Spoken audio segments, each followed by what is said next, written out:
may I request that the document be specific, Your Honor, so that I can accurately answer, because there are several.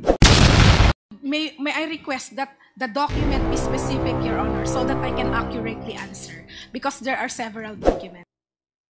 And pa siya, No, Your dalawa po Honor, sila. Mr. Chair, the resource person is not yet recognized, so I should be allowed to I'm not finish. finished answering, Your Honor. I'm not finished with my dalawang isip na magnotaryo ng mga certifications na merong blank, meron din walang personal appearance. Your Honor, referring to what document, Your Honor? Yung kanina, yung sa interpellation ni Kong Asidre. Can we Yung certifications ng specify, OVP Your tsaka Honor? DepEd. Yung kanina po, it's fresh. I wouldn't assume na nalimutan po din niya. Pero yung mga pinakita po. Yes, Your Honor, as I mentioned, while it's not written on the document, Your Honor, may I request that the document be specific, Your Honor, so that I can accurately answer, because there are several documents. Napakita po kanina yun. Your Honor, madaming document na pinakita po, Your Honor. Okay, we can request the help of the technical staff, pero yung isa doon ay dapat dalawa yung sinasabing nag-appear personally. Isa doon si VP Sara, pero hindi siya nag-personally appear. Yes, Your Honor. The document is an attestation, Your Honor. So when we attest, Your Honor, the one who is executing the document is the special disbursing officer. The attesting Mr. Chair, I think na-establish na po kanina na supposedly, kung dalawa yung nakalagay na pangalan, tapos end pa siya, No, Your dalawa po Honor. sila. Mr. Chair, the resource person is not yet recognized, so I should be allowed to I'm finish. not finished answering, Your Honor. My I'm not answer finished was with my question. corrected. Sufficient time to answer because my answer was incomplete. Attorney Abella, Yes, Your Honor. huwag po kayo makipagsabayan. Antayin po ninyo matapos yung tanong bago po kayo sumagot. I apologize, Your Okay. Honor. So, Yes, thank you, Congressman Mr. Chair. Mr. Chair, I think napaka-basic din naman po ng tanong ko.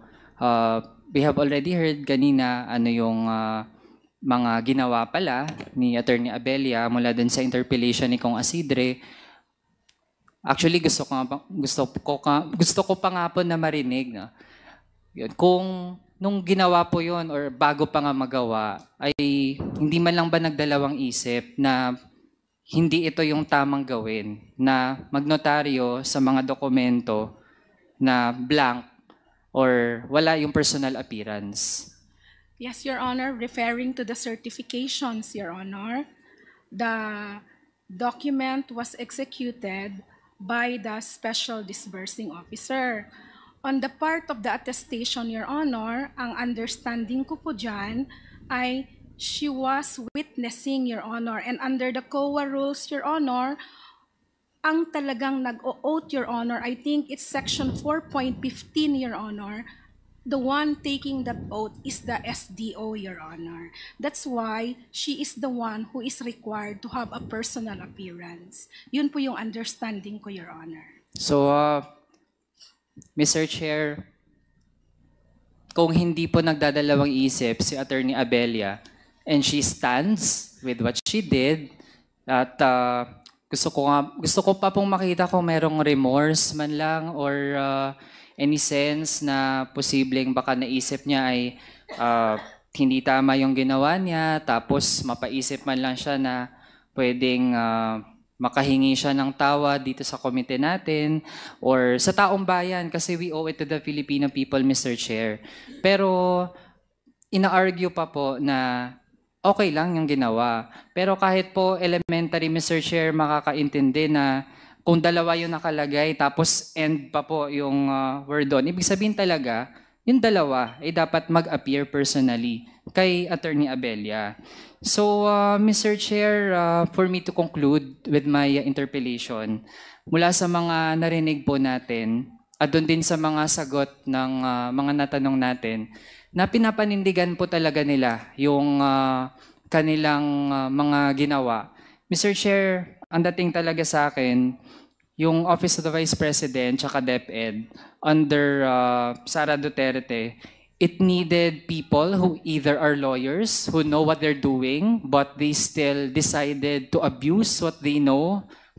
Tapos nandyan din yung mga opisyal naman na hindi sila niluloop in sa paano talaga ginagamit yung pondo. Kinailangan po ang kaalaman ng ganitong mga abogado para sa Acknowledgement Receipt Factory, Mr. Chair, at para sa Certification Factory, para lang i-defend yung pag-abuso sa confidential funds. Kinailangan ang Acknowledgement Receipt Factory tsaka ang Certification Factory Congressman Manuel. Representatives, pati rin po sa Office of the Ombudsman. Mr. Chair, gusto ko munang bigyan ng context yung aking tanong. Mr. Chair, may mga rights defenders, lawyers, alternative media, civic leaders, at maging isang think tank na nag-file ng administrative and criminal cases with the Office of the Ombudsman against several ex-officio members of the NTF-ELCAC. First to file their complaint noong February 2020 ay accused si Major General Parlade Jr., former PCOO Yusek Badoy, and former National Security Advisor Esperon for violating Republic Act 6770 for committing unreasonable, unfair, oppressive, or discriminatory acts. Also, Mr. Chair, on June 2020, Major General Parlade was also filed with a case because of violating the anti-graft law and the administrative code. Meron pa, Mr. Chair, December 2020, lawyers naman po nag-file din ng administrative complaint against Mr. Parlade, Ms. Badoy, and Mr. Esperon.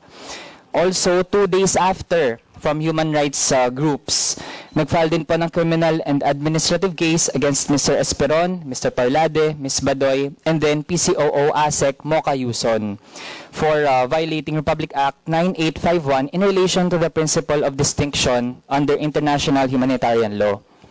Also, Mr. Chair, December 2020, pa rin, administrative complaint against former NICA Director General Monteagudo, former Defense Secretary Lorenzana, and former Interior Secretary Anyo for violating the Code of Conduct and ethical standards for public officials and employees. Also, Mr. Chair, still, December 2020, alternative media nag-file din ng complaint against Mr. Parlade, Ms. Badoy, and former NTF-ELCAC Executive Director Allen Capuyan. Ang basis naman po ay Anti-Graft and Corrupt Practices Act, pati din yung Code of Conduct. In summary, Mr. Chair, 6 administrative complaints from various organizations and 2 criminal complaints pending before the Office of the Ombudsman. May we ask, Mr. Chair, ano na po ang status ng 6 na administrative complaints and 2 criminal cases? Since ang last po doon sa ating na-enumerate ay na-file pa noong December 2020.